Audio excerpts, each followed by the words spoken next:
Hello বন্ধুরা, আজকে আমি তোমাদের সঙ্গে শেয়ার করতে চলেছি অল্প কিছু উপকরণ দিয়ে চটজলদি খিচুড়ি রান্না। যেহেতু তাড়াতাড়ি রান্নাটা করব তার জন্য কুকারেই করে নিচ্ছি।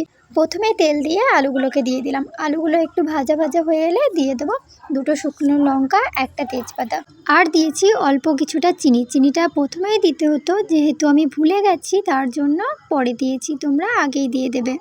দিয়েছি সয়াবিন, পরিমাণ মতো হলুদ, আর আমাদের বাড়িতে পই ডাঁটা ছিল বলে পই ডাঁটা দিয়েছি, তোমরা চাইলে না দিতেও পারো। আগে থেকে ভিজিয়ে রাখা মটর কলাই, আদা রসুন জিরে লঙ্কার পেস্ট দিয়ে একটু ভালোভাবে নাড়াচাড়া করে নিতে হবে। এবার দিয়ে দেবো আমি এর মধ্যে মসুরির ডাল, চাল, লঙ্কা গুঁড়ো দিয়ে আর একটু নাড়াচাড়া করে নিচ্ছি। আর তোমরা কমেন্ট করে বলো তোমাদের ওইদিকেও কি আজকে বৃষ্টি হয়েছে। আর এইদিকে দেখো দিয়ে দিয়েছি পরিমাণ মতো জল, পরিমাণ মতো লবণ, 4-5টা সিটি দিয়ে ঘি আর গরম মশলা ছড়িয়ে নামিয়ে নিলেই চটজলদি খিচুড়ি রান্না রেডি।